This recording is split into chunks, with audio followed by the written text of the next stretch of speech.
हिमाचल प्रदेश के राज्यपाल शिव प्रताप शुक्ल ने अपने राज्यपाल पद के 2 साल पूरे होने पर राजभवन में एक कॉफी टेबल बुक लॉन्च की और इस मौके पर कई महत्वपूर्ण बातें भी साझा की।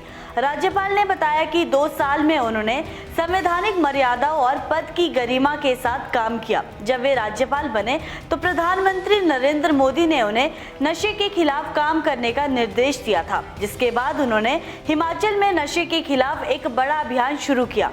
राज्यपाल ने कहा कि ये अभियान केवल सरकार का नहीं बल्कि पूरे समाज का आंदोलन होना चाहिए। नशे के खिलाफ बिना किसी राजनीति के काम करना चाहिए ताकि हिमाचल को नशे के दलदल से बाहर निकाला जा सके। उन्होंने ये भी कहा कि नशे की रोकथाम के लिए पंचायतों और शिक्षण संस्थानों में अभियान छेड़ा गया है और अब ये मुहिम आंदोलन का रूप ले चुकी है। राज्यपाल ने स्पष्ट रूप से कहा कि जब तक नशे की डिमांड खत्म नहीं होगी तब तक नशा समाप्त नहीं हो सकता। इस नशे के विरुद्ध अभियान में कोई राजनीति नहीं है। इस नशे के विरुद्ध काम करने के अभियान में सभी राजनीतिक दलों को हिमाचल बचाओ, नशा भगाओ, इसके लिए काम करना चाहिए।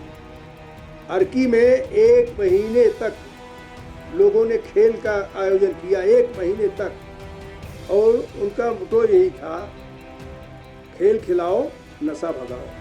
राज्यपाल ने उदाहरण देते हुए कहा कि सेंट्रल यूनिवर्सिटी के लिए 250 करोड़ रुपए आए थे, लेकिन वहां निर्माण कार्य नहीं हो पाया।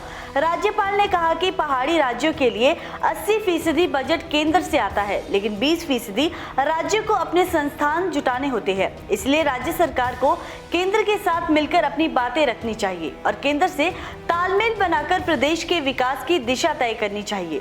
राज्यपाल ने ये भी कहा कि आपदा के दौरान हुए नुकसान के लिए केंद्र से सहयोग की कमी के आरोपों पर राज्य सरकार का और केंद्र की टीम का आकलन अलग अलग था, फिर भी राज्य सरकार को अपनी बातें केंद्र के सामने रखनी चाहिए थी। उन्होंने जोर देकर कहा कि केंद्र और राज्य सरकार के बीच तालमेल बनाकर ही हिमाचल प्रदेश को आगे बढ़ाया जा सकता है। राजनीतिक चर्चा होती रहती है, लेकिन जो मेरी जानकारी में है कि सेंट्रल गवर्नमेंट के बजट में भी भरपूर पैसे दिए गए।